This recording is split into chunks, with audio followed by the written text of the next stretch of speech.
Hey, hey, hey. Time for an out-of-this-world story from rSpace. Nothing like a panic attack to bring everyone down to reality. Today on rSpace, this cheater took the for better or for worse part of the marriage vows and turned it into her own personal playground. Her makeup gave her away. I, 31 male, have been married to Lucy, 30 female, for over 3 years. Perfectly happy, or so I thought. I treated her to a makeover for her last birthday, and I guess that was about when things started to change, or at least when I noticed it. My wife has 3 makeup looks: a quick errand running look, an office look, 15 to 20 minutes, and a date event look, 30 to 45 minutes. When we were dating, all I saw was the date look, and she was quite stunning. Most of the time, she is in the office look. Unless we go out, then I get the date look, and the weekend is usually in errand mode. This is what tipped me off that something was amiss. She started wearing her date look to work once a week, and then sometimes when she would go out shopping on the weekend. I commented on it one night, and she said she only did it on special days when they took them out to lunch or had meetings with clients. I noticed that on days when she dressed up, she tended to be late coming home, usually with the excuse of having to work on a project. A couple of weeks ago, I took her car down to get the oil changed and stopped on the way home and ran it through the car wash. I decided to give it a good vacuuming while I was there. I was cleaning the trunk when I noticed a small bag off to the side. Inside was her toiletries and makeup plus some clothes. At first I assumed it was her gym bag, but there was a lingerie set in there, used and dirty, and my heart sank. I didn't say anything when I got home and started doing some chores around the house trying to make sense of it all. I finally got an eye tag off of one of our suitcases and put it deep down into a pocket on her bag in the trunk. My work wife, Susan, has become one of my wife's closest friends, and we talk about almost everything, including things you shouldn't share with your coworker of the opposite sex. I told Susan about the change in Lucy's makeup habits and her working late. I asked Susan if she thought Lucy could be stepping out on me. Susan's denial was swift and absolute that Lucy wasn't cheating on me, and she was just doing it because it gave her more self-confidence. Susan has a nervous tell when she is stressed about something, and after working with her for 8 years, I knew she was not being truthful. I did not tell her about finding the bag in Lucy's trunk. A couple of days later, Lucy got in the shower with me and started playing with me, and after we got out, she gave me a BJ. I get a BJ for my wife on my birthday, anniversary, and around Christmas, and that's it. So now my head is spinning, and I check the bag in the trunk and it has fresh clothes and a different piece of lingerie in it as well. Saturday morning, Lucy says she's going shopping and grabbing lunch at the mall. I told her to give me a second and I will go with you. She said she is shopping for clothes and she knows how I hate that, but I said I don't mind getting to spend extra time with her, and I might look for a new dress shirt while I'm out there, and could use her opinion. She was clearly aggravated, but I was persistent, and we went shopping. The next week I put a note in the bag: "Come home, I know." Thursday she was acting different, and I asked if she would be home on time, and she wasn't sure, but she would call me if it looked like she might have to stay late. At 2 p.m., I saw her location had changed and was moving away from the house. I tried to call her, but it went to voicemail, and I got a text that she was in a meeting and would call me later. I sent her one back and said I was in the neighborhood and thought I would bring her a snack and a latte. The eye tag now shows her heading back to the office. I picked up her latte and a sticky bun and got to her office in time to see her run to the door. I found her in her office and dropped off the latte and said I would see her at home later. By 3 p.m., she's heading away from her office in the same direction as before. I sent her a text saying I love you with a big heart emoji, and a couple of minutes later, she sent me a me too reply. The bag stopped moving, and after about 10 minutes, I tried to FaceTime her, but she didn't pick up. Shortly, she is blowing up my phone, but I didn't answer, and texts asking me to please pick up the phone. She got home and asked me how long have I known. I told her I wondered when she started changing up her makeup routine, but wasn't sure until a couple weeks ago when I found the bag in the trunk. I told her to tell Susan she was a bad liar. I said the divorce will be friendly, and she could then have her new lover without me in the way. She asked if there was some way I could forgive her and not get a divorce. I asked her for the whole truth, how long and with whom she had been cheating with. She said for a couple of months and asked me why did it matter who it was. I said I didn't want to accidentally shake the hand of a man that ruined my marriage. She finally told me it was a coworker and his name. I made her call him and hand me the phone. I introduced myself and said I know everything. Best confess to your wife before she finds out from me, and I hung up. I told Lucy she needed to block him and cut all contact, and she said she has to work with him and that would be impossible. I said I can't see any way this can work if you don't. I said I was done talking, and she needed to think about how she was going to fix this. I was level-headed enough that I got her confession recorded on my phone in case she tries to change her story later. The next morning, I left early and was waiting for my boss outside his office. I told him I couldn't work with Susan anymore for personal reasons. After talking to our boss, Susan confronted me in the hall demanding an explanation. I said she lied to me about knowing what Lucy was up to and told her I was on to her, and I said I can't work with somebody like that anymore. She apologized and said she told Lucy to end her affair before I found out for sure. I said I wished that made it better, but that would just be another lie. So in short order, I have lost my best friend and possibly my marriage. I found her co-worker's wife contact info, and I'm sending her a copy of Lucy's confession tomorrow, just in case I have an appointment with a lawyer to discuss my options tomorrow. My wife is still adamant that we can get past this, but has yet to talk about why this happened in the first place. I feel shell-shocked, and while I don't want to get divorced, I can imagine a way forward. Busy morning. I had a good chat with the lawyer this morning. He gave me some advice and gave me a worksheet to fill out and a list of do's and don'ts. We have a longer meeting scheduled for Friday, but he will start the paperwork today.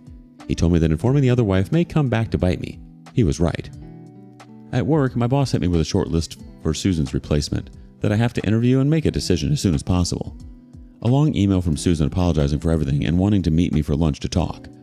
My boss hasn't said anything, but the rumor mill is going crazy about Susan getting kicked off my team, and the amount of butt kissing around me is ridiculous. Lucy got called into HR before lunch and has been put on a performance improvement plan. Seems her affair partner turned in his resignation this morning and in an exit interview threw Lucy under the bus. He said they had been having an affair on company time. She is terrified she's going to get fired now. If she gets fired, it will change the terms of the divorce. So the lawyer was right about it biting me. As far as the accolades for my being calm and handling this so well, I should say I have lost 7 pounds in the last week and nothing I eat stays in me very long. I don't sleep more than 3 hours at a time and I'm worried when I have to drive. I've called my doctor and he prescribed me something to help me sleep, but he wants to see me tomorrow and run some tests, including an STD screen. Lucy and I are sleeping in separate rooms. I haven't mentioned divorce yet, and we have a couples therapist we are seeing Monday afternoon. Well, talk about a makeover leading to a breakover. It's like she took the phrase, "New year, new me," a tad too literally. Who knew makeup could be the ultimate relationship barometer? If only there was a makeup tutorial on how to conceal infidelity.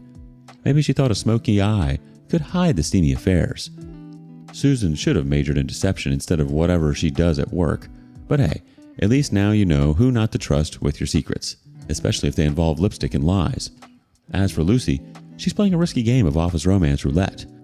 Mixing business with pleasure is a surefire way to get a pink slip and a divorce decree all in one go. And her coworker really took the saying, "leave work at work," to a whole new level. Straight to HR. But hey, at least you're shedding pounds faster than a shedding cat. Though I'm guessing it's not exactly the weight loss plan you had in mind. Who knew marital stress could be the ultimate diet? Lots to unpack, so I'll try to be brief. Sunday dinner with Lucy's parents. They are very conservative. Toward the end of the dinner, she said we were going to counseling because she got caught cheating with a coworker. Dad grilled her at the dinner table and later yelled at her while behind closed doors. Lucy cried most of the way home, saying that her dad now hated her. Since then, all communication from her mom has been through Lucy's sister. Therapy. For me, it was like taking a test you had all the answers to and already knew your grade. Lucy finally gave a timeline of the affair, then I got to ask some questions. Did she do anal? How many times did she blow him, since it was always rationed for me? How many times did they meet? Did she use condoms? How many times did I get sloppy seconds? Was he bigger than me? Who knew? Did they trash talk me when they were screwing? Did she lick his butt? There were others, but you get the idea. I didn't believe her answers because I couldn't believe anything she says now. I got a chance to tell Lucy how I felt, and we talked about a few things she needed to do, like confess to both our parents about what she did. Our therapist talked about what we needed to do going forward and gave us advice about what we needed to think about before our next session. But that was about the extent of what we talked about before we ran out of time. I will say one thing positive. She never blamed me for the affair or said I wasn't fulfilling her needs, forcing her to seek them elsewhere. The FaceTime with my parents went great compared to hers. They were both pretty stoic when she told them. My dad did say he was very disappointed in her decision making. That's as close as my dad gets to calling someone the W word. I told a few of our friends the details. I made sure that a couple of them were the type to do the work for me. Lucy has been beside herself answering questions coming in from all her friends. She has made me some ludicrous offers, an open-ended hall pass, opening the marriage, and other sexual favors. I told her 2 wrongs don't make it right, and I wasn't the one that wanted an open marriage. Tomorrow is Thursday, D-Day, and she gets served her divorce papers around 9 a.m. What I wouldn't give to have a video of her getting served and seeing the look on her face. Why isn't that a service the process servers offer? I was waiting till after tomorrow to update this post in a new post. Should I do a new update post or simply add it to this one? Let's see how the community is reacting to the story thus far. First up, I wouldn't let her back in bed with you until she gets tested. And you need to get tested as well. Unless you two have children together, I would insist she move out for the time being. Plan on starting divorce proceedings, and you can always change your mind later, but it shows her that you are serious about her wrongdoing. I think you should cut your losses and move on. The next person says, it amazes me how someone who supposedly loves their partner can treat them this way. The amount of effort required to lie, manipulate, and deceive their partner should never be underestimated. Best of luck if you try reconciliation. Given your circumstances, I would never entertain the idea. Get out and find someone who loves and respects you. FYI, Susan was never your friend. She just used you as well. The OP updates in the comments. I know that the affair partner's wife got my message. Lucy's phone is blowing up. It would seem affair partner's wife heard the recording and has packed up her 3 kids and moved to a hotel. And after she talks to a lawyer, is moving in with her parents 200 plus miles away. She left a voicemail that would make a pirate blush. Well, talk about a family dinner that left a bad taste in everyone's mouth. If only they served shots of truth serum instead of gravy. And therapy sessions turning into Q&A sessions? Yikes. There's just some things I don't need to know. As for those ludicrous offers, it's like she's trying to bargain her way out of cheating scandal that's like a Black Friday deal. Open marriage? More like open Pandora's box. And affair partner's wife's reaction? Sounds like she's ready to raise some hell, or at least relocate to a hotel room with enough privacy for a good old-fashioned angry voicemail session. Ahoy, matey. Update. Recap. I caught my wife, Lucy, having an affair with a married coworker. I put in a note in her bag saying, come home, I know. She got home and confessed to seeing him for over 2 months and begged for forgiveness. She said she would do anything to stay together. I made her call him and hand me the phone. I introduced myself and said I know everything. Best confess to your wife before she finds out from me, and I hung up. I had recorded my wife's confession and sent a copy to his wife. I told Lucy she had to confess to both our parents about what she did. My parents were upset, but her parents practically disowned her. The next day, her affair partner went to work early and turned in his notice. Before leaving, he threw my wife under the bus and confessed most of their trysts happened in the afternoons on company time. I met with a lawyer and got divorce proceedings underway. We do go to therapy where I get to ask a lot of uncomfortable questions and let her know how badly she hurt me. Afterward, she made me some ludicrous offers, an open-end hall pass, opening the marriage, and other sexual favors. I told her 2 wrongs don't make it right, and I wasn't the one that wanted an open marriage. Last Thursday, she got served, and I dodged her phone calls all day. I had a neighbor couple with me at the house when she got there, and they were witness to her tantrum. She threw several items at me while yelling and screaming. The police were called, and they arrived in time to see her launch a glass at me. After getting the story from all 4 of us, they asked if I wanted to press charges, which I declined. They told her she needed to find someplace other than here to spend the night and walked her in while she packed a bag. Her sister showed up and got her to go home to her apartment. Upon hearing about the events at my house, my lawyer wasted no time in getting a restraining order against my wife. When she got the restraining order, she had a panic attack and/or a nervous breakdown and had to be taken to the ER where they kept her until Tuesday morning. Sunday, her sister came by the house and packed up the rest of her things and took them back to her place. I asked how Lucy was doing, but got nothing from her sister but some attitude. Tuesday morning, her lawyer finally reached out to mine, and they have meetings scheduled to talk about a settlement. At my lawyer's request, I have an appointment with the therapist who he recommended for later in the week. A sincere shout out to several of you who have let me vent and offered encouragement privately. The audience has some thoughts. First up, I love cheating spouses who suddenly discover that they desperately love their significant others after all and want to save the marriage. If only they had cared as much before they cheated. I'm sure this isn't easy for you, but you're handling it in the best way possible. Go no contact as soon as you can. Hope the divorce goes well and you can move on quickly. All the best. Someone else chimes in. I read this exact story months ago on Literotica. It's a B2B story. I don't remember the title, but I'll let you know if I do.